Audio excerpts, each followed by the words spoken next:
Frankie's 20-Year Reunion. Written and read by Bobby Deluxe.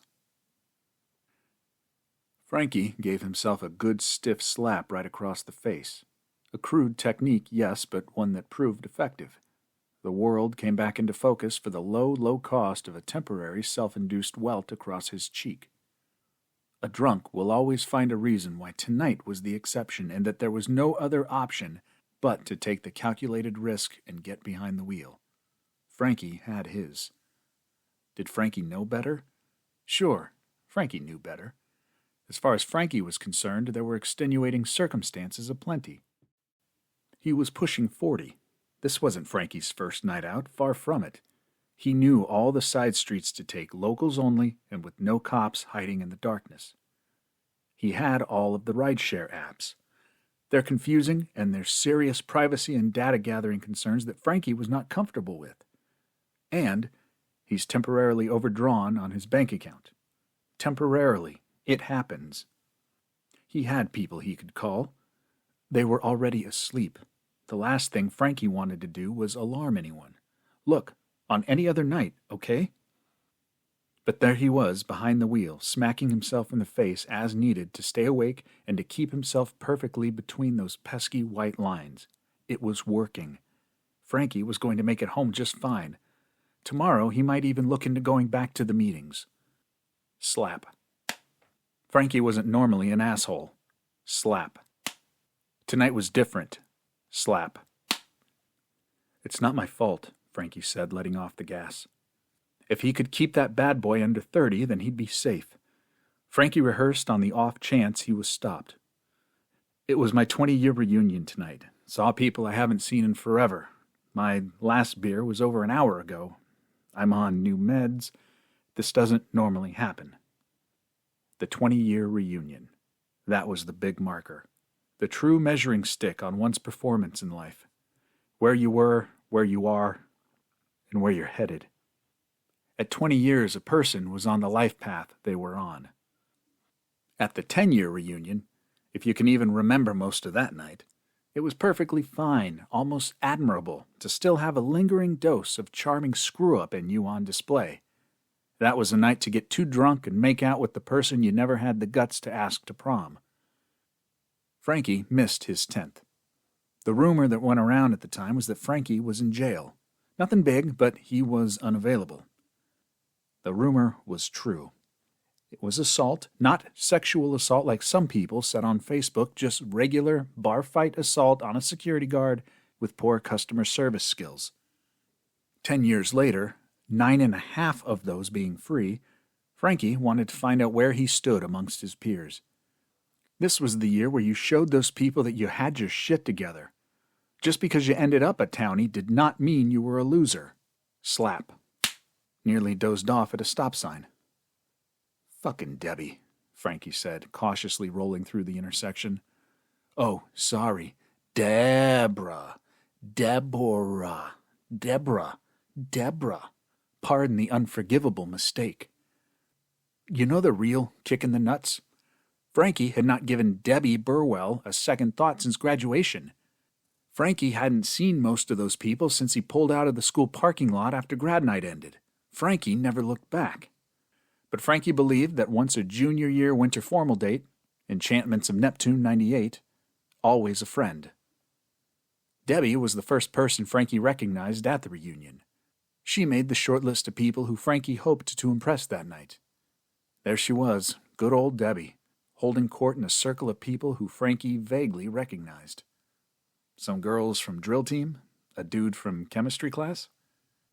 Frankie tapped Debbie on the shoulder. Surprise! It's Frankie! Debbie turned around and Frankie leaned back with his arms stretched out wide, anticipating a big hug. Those had been given out liberally all night. Frankie was ready to start receiving his share. Frank, is that you? Is that? Heck yeah, it's me, Frankie! Frankie got his hug. It was not the tight embrace he'd anticipated. Debbie lightly patted his back and had already let go before Frankie could get his arms around her for a good squeeze.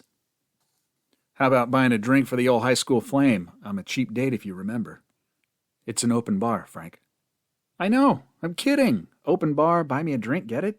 You know me, always good for a joke. How are you? I'm good, Frank. She gestured back to the people in her clump of their former classmates. They all just looked at Frankie. There was no, Frankie, you remember so-and-so, right? There was no, hey everyone, holy shit, look who it is, Frankie's in the house. There was no, I'm happy to see you, Frankie, I've missed the hell out of you. There wasn't even a, Frankie, I heard you were dead. What there was? Frank, I'm in the middle of something here. Okay, I can see that. Sorry, do you want a refill? I can... Debbie held up her barely touched drink. I see you're still good. Excellent. Debbie is excellent. Thanks, Frank. It's Deborah now. Frank? Who's that? I'm Frankie. Cue the silence. Frankie excused himself following a trio of awkwardly rhythmic head nods to get another round for himself. He'd barely had his pardon me out before Deborah and the rest of those ghouls were talking about their kids and careers and interest rates and whatever the hell else those people talked about. Frankie couldn't stand those people 20 years ago. What made him think that anything had changed? At least they had an open bar. Hey, Frankie, you're still living here in town? That's cool. I had to get out. You couldn't escape, huh? Frankie, I heard you went to Vegas for school. Why'd you come back? Frank, my man, do you still hang out around town with people from school? Is anyone else still around? Yes, didn't realize I was trapped. I did? Because why do you care? No, I don't. I have no idea who's around. And fuck off, all of you. Slap. Deborah. A serious woman approaching middle age with a fulfilling career and 3 kids. Skippy, Flippy, and Dippy. You still call yourself Frankie? Shouldn't you be Frank by now? What happened to you? Better yet, what didn't happen to you? Fuck you, Debbie. Frankie went to winter formal with Debbie. You were Debbie then, she was Debbie now. Frankie was Frankie. He was Frankie 20 years ago, he was Frankie 10 years ago, he was Frankie tonight. Slap. If he'd got arrested that night, fine, he'd be Franklin, like he was that other time they caught him on a bullshit DUI. If Frankie wrapped his car around the pole, impaled and mangled by a shard jutting through his abdomen, it would be rest in peace Frankie. Frankie turned off the radio to concentrate on the road even though he wasn't far from home and knew this city like the back of his hand. He could drive it blindfolded if he had to. With the exception of those 2 years in Vegas going to junior college, Frankie had spent his entire life here. And yeah, Frankie still lived at home, but Dad needed help. As soon as Pops was okay, Frankie would get himself back working a good job, save up, and get an apartment nearby.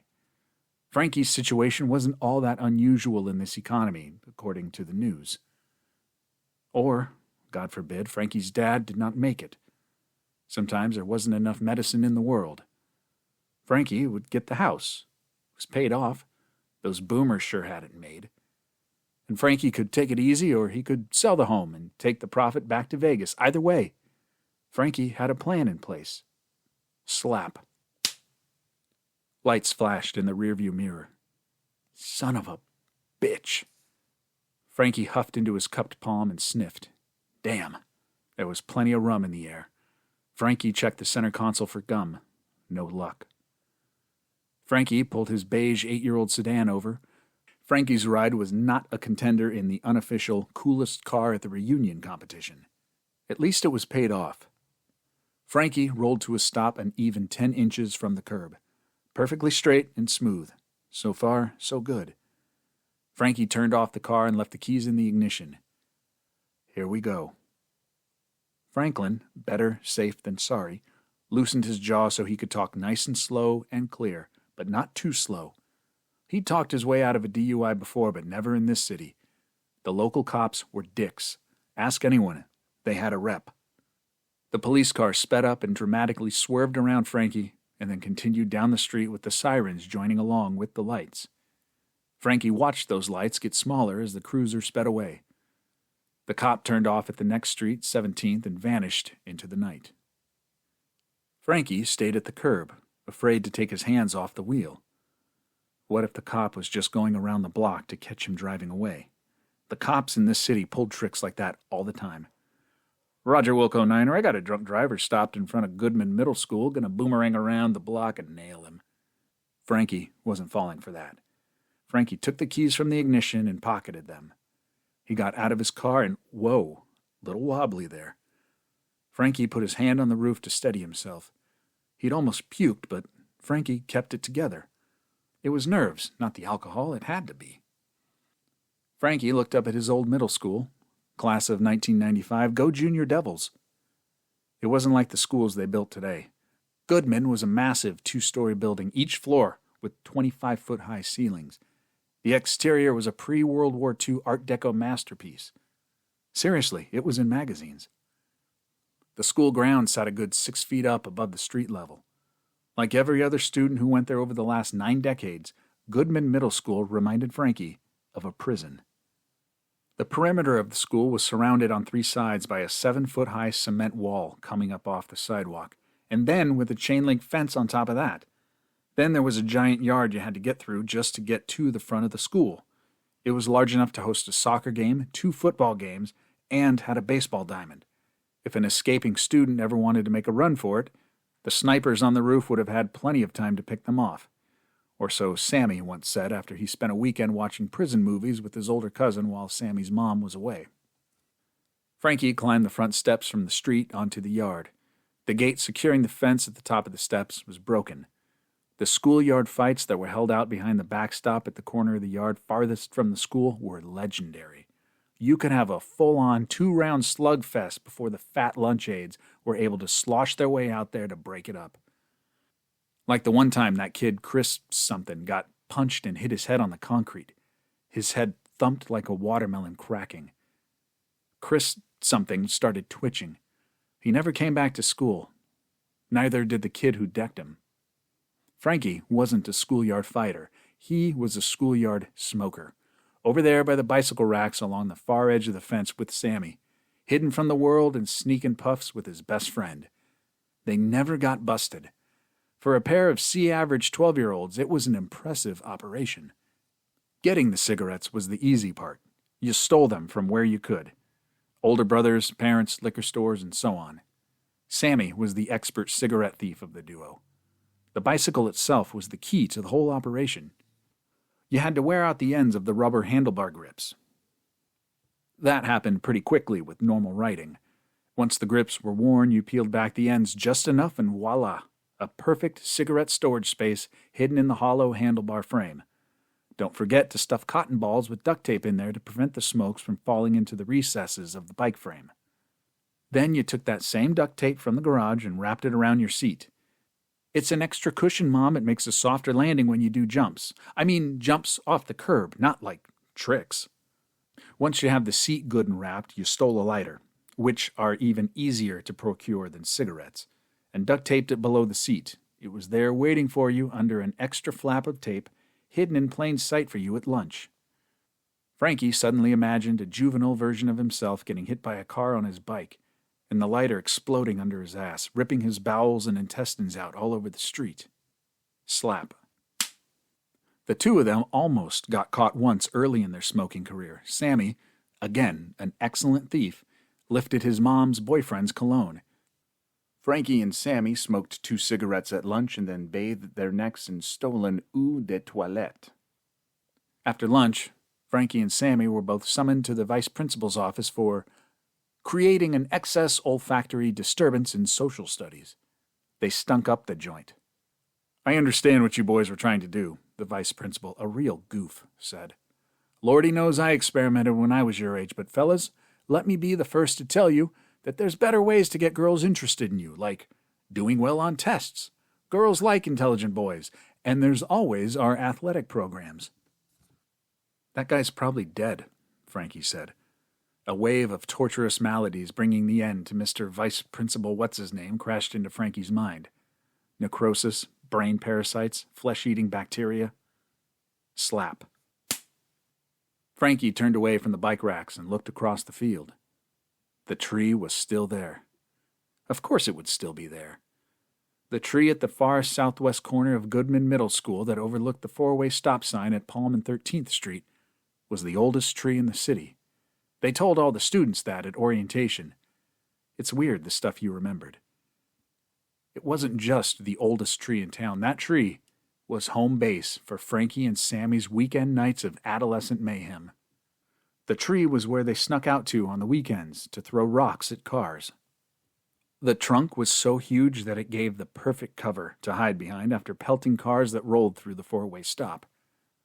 When an unlucky car came to that four-way stop, Frankie and Sammy popped up off the ground like they would on their surfboards, fistful of rocks, and ran toward the fence. They flung their lava rocks and didn't wait for the bing, bing, bangs to dive back behind the tree, panting and trying not to laugh. Like with the cigarettes, Frankie and Sammy never got caught. Never had to run from the cops. Nobody ever pulled over and kicked their little asses. Never even had a close call. Even at pushing 40, those weekend nights, sneaking out and throwing rocks at cars with Sammy, were the best memories that Frankie had. Not just of his childhood, Frankie's entire life. Frankie had decades of shitty memories under his belt. Plenty of terrible decisions and regrets to suppress that will last a lifetime. Spending the night at Sammy's, waiting till his mom passed out, sneaking out the back door, grabbing bags of lava rocks from that stupid desert-themed house on Olive Street, and then sneaking through the alleys to get to their hideout at Goodman Middle School to commence in some property damage. That was the winner in Frankie's bank of memories, despite how buried it was. Frankie walked over to the tree that he hadn't thought about for over 20 years. He looked out over that four-way stop. We should have totally got caught, Frankie thought. That tree didn't come close to providing the shelter that Frankie and Sammy thought it had. Back then, though, they were fearless, utterly convinced of the shielding properties of the tree, the dark, and a 7-foot-high chain-link fence on top of the cement wall that overlooked the street. Frankie watched a blue SUV slow down and roll through the stop sign. The driver leaned forward to check if anyone was coming. They weren't, and the SUV blew through the intersection. "We would have nailed you," Frankie said. "Hey, dickface, get down, you're going to get us busted," a voice behind Frankie whispered. The hair on the back of Frankie's neck tickled. Not in a fun way. Not in the way Frankie imagined Debbie would have made it tickle. There should have been nobody else at the school. It was weird that even Frankie was there. A grown man walking around a middle school campus in the middle of the night. Frankie was firmly in the realm of the creeper. Somebody was there with Frankie. Frankie saw the shadow of a head peek out from behind the tree. "Who's there?" "Get out of the way," the voice said from behind the tree. It sounded like a prepubescent boy who had been smoking for decades. "I'm going to hit you with this rock if you don't move, dickwad." Frankie pulled out his phone and gave it a shake. The flashlight came to life. "Are you stupid? Shut that light off. Jesus, how dumb are you?" Frankie took a few steps toward the tree. "Come on, idiot, shut it off." Frankie shook his phone and the light vanished. "There, you happy?" "Who's there?" Frankie said. As soon as those words took flight, Frankie knew. Who was there? Frankie knew that voice. It was impossible. But Frankie knew. "Sammy?" "Yeah." "Who are you, asswipe?" Frankie stood perfectly still. "I'm way more hammered than I thought I was." The branches and leaves blocked out most of the moonlight. It was too dark to make out much more than the outline of a shadow that appeared to be wearing a baggy sweatshirt and jeans. "It's me. It's Frankie." "Frankie? Bullcrap, you look like my uncle." "It's me, Sammy." "Prove it." "How can I prove it to you?" "You're a dumbass like Frankie is, that's for sure. Only Frankie will know this. What do we do before school every Friday?" Frankie's brain was too foggy to think back to last Friday, let alone when he was 12. He couldn't even remember the names of half the people he reminisced with that night. Praise be to name tag stickers with yearbook photos on them. The shadow across from Frankie bent over in a blob and picked up a lava rock from a bag of them buried at the base of the tree. Frankie squinted and it looked like the rock floated inches in front of him. "Answer my question as posed to you, Mr. Deakins." Sammy said it in a spot-on impression of Mr. Phillips, their weirdo 6th-grade woodshop teacher. He was probably dead, too. "You want me to ding this off of your nose?" Okay. We'd I'd come by your house in the morning and yell for you. You'd come out and get your bike from the garage. Then it all came back to Frankie. I remember. We rode through the church parking lot to make it look like we were going to school. Then we'd go left down Florida and go to the liquor store to play Street Fighter II with all the quarters we'd saved up from the week. The figure, whatever it was, threw the rock. Maybe not thrown, but the rock was expelled forward. Frankie did not see an arm. It zipped past Frankie's head and ricocheted off the chain-link fence before making a thud on the back bumper of a minivan cruising through the four-way below. That is you, isn't it? Frankie? Frankie Deakins? Finally. I've been waiting forever for you to get here. How long have you... I stay with my dad during the summers. I had to get away from him. You died, Sammy. The words just came out. Frankie wished they hadn't. It didn't feel right to say Sammy's name. It hurt to say it, like when your fingernail gets bent backwards. Whatever that thing was, it sounded like Sammy, but it wasn't him. Sammy was dead. He'd been dead for a quarter of a century. Sammy's funeral was the first one Frankie ever went to. The only open casket one, too. Frankie stood inches away from and cried down over his friend's dead body. He watched them close the casket, watched them wheel it out, watched them bury it 6 feet under. When we were kids, Frankie said, your dad... Don't talk about my dad, I hate him. When 8th grade started in the fall after Sammy died over the summer, the school told the students that it was an accident. The fuckers tried to turn it into a teachable moment. Sammy had been home alone, they said. The carbon monoxide alarm had been broken, they said. It's important to know how to work those, they said. Know how to change the battery, they said. How to call the fire department, they said. Then Sammy's father's alibi fell apart. They didn't say anything about that. It didn't take long for the schoolyard rumors to spread. Even in those days, before cell phones and social media, the story exploded amongst the student body. As the murmurs gained traction, that one kid who died became, my friend Sammy, who was killed by his dad. Crazy! Frankie and Sammy each had one friend apiece at that school. Sammy and Frankie. What are you doing here? Frankie said, absolutely not wanting an answer to that question. What are you supposed to ask the black cloud ghost of your murdered best friend from childhood? I've been waiting for you, stupid. Frankie shivered. I've been waiting for you, stupid. Sounded like something Death said before he took you down the permanent express elevator. What do you mean? Frankie was definitely sober now. To throw rocks at the cars. Remember the night before I left for the summer to stay with him for the summer? We didn't get to throw one rock because that house across the street right there had a party. The shadow cloud pointed a nebulous arm over Frankie's shoulder. Whatever that thing was, it was not his friend. Frankie quickly glanced over his shoulder but kept his eyes on the shadow cloud. He didn't know what house it was referring to, and he didn't remember any party. They got into a fight, and the cops came and were there all night, so we just hid here behind the tree and imagined throwing rocks at the cop cars. We said the first weekend when I came back that we'd meet here and nail every car we could.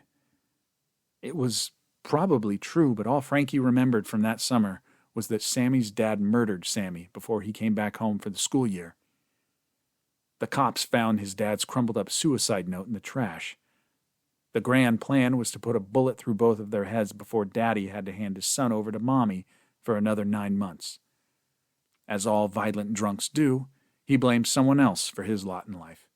He'd always been violent, but he'd also always been a coward. When it came down to it, Sammy's dad didn't want to die after all. He just wanted to hurt Sammy's mom. After Sammy went to bed, Sammy's dad crawled under the house and rigged the ancient gas floor heater to spring a leak and split for the bar to escape the carbon monoxide. They found alcohol in Sammy's system.